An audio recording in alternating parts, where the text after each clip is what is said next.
वो कहते हैं एक शख्स था, पहले भी ये वाक़या अर्ज करता हूं, इसलिए दोबारा अर्ज कर रहा हूं कि जो बात आपको अर्ज की जा रही है वो आप समझ सकें। एक शख्स था, उसने एक गुलाम, अब्द को गुलाम समझे, शायद पंजाबी जुबान में आपको दुश्वारी हो गुलाम। उसने जाकर बाजार से एक गुलाम खरीदा, खरीद कर घर लाया। ये सैदी रहमतुल्लाह अलैह गालबन गुलिस्तान में बयान करते हैं। जब पहली मर्तबा खरीद करके लाया तो वो पता नहीं किस दूर दराज मुल्क से बेचारे को किसी फौज ने हमला करके उसको कैदी बनाया होगा, फिर उसको गुलाम बनाया होगा, फिर उसको बेचा होगा। वो बिकता बिकता बिकता इस शख्स के पास पहुंचा तो उसने सोचा इसकी दिलजोई करूं, तो उसने उस गुलाम से कहा कि मेरे गुलाम, वो प्यार जतला रहा है, आका प्यार जत, तुम्हारा नाम क्या है? तो गुलाम थोड़ी देर के लिए सोचता रहा और अपनी गर्दन नीचे की और हाथ बांधे उसने कहा कि ए मेरे आका, जिस नाम से तू पुकारे। तो उसको थोड़ी तकलीफ पहुंची कि मैं इसे प्यार कर रहा हूं और ये नाम तक नहीं बता रहा है।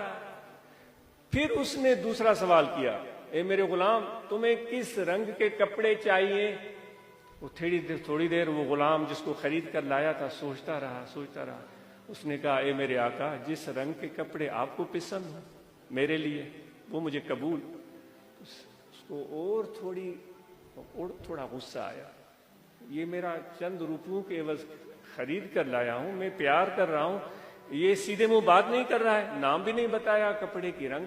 कह देता सफेद लिबास पसंद है, कह देता मुझे लाल लिबास पसंद है। तीसरा सवाल उसने किया, ए मेरे गुलाम, तुम्हें किस तरह का खाना पसंद है? उसने फिर अपनी गर्दन झुकाई, हाथ बांधे, कहा, ए मेरे आका, जो खाना आप मेरे लिए पसंद करें। तो आका नाराज हो गया, तू 2 टके का गुलाम है, मैं तुझसे पूछ रहा हूं, तुम मुझे सीधे मुंह जवाब भी नहीं देते, उल्टी बातें कर रहे हो। तो उस गुलाम की आंखों से आंसू बह पड़े। उसने कहा कि ए मेरे आका, जब आप मेरे आका हैं और मैं आपका गुलाम हूं तो मर्जी आपकी चलेगी, मेरी नहीं चलेगी। अगर मैं अपनी मर्जी पर अमल करना शुरू कर दूं फिर मैं गुलाम नहीं रहूंगा, मैं फिर गुलाम नहीं रहूंगा। ए मेरे भाई, हम खुदा के बंदे कहलवाते हैं, लेकिन जरा सी आजमाइश खुदा की तरफ से क्या आती है, जरा सी तकलीफ क्या आती है, जरा सी परेशानी क्या आती है, हम नाराज हो जाते हैं, हम गुस्से में आ जाते हैं। और दावा पर दावा है कि भाई मैं नमाजी भी हूं, मैं अल्लाह का बंदा भी हूं और अल्लाह चाहता है कि तुम मेरी इताअत करो। और हम ये भी कहते हैं कि जो हमें इस दुनिया में मिल रहा है वो खुदा की तरफ से है, खुशी भी उसकी तरफ से।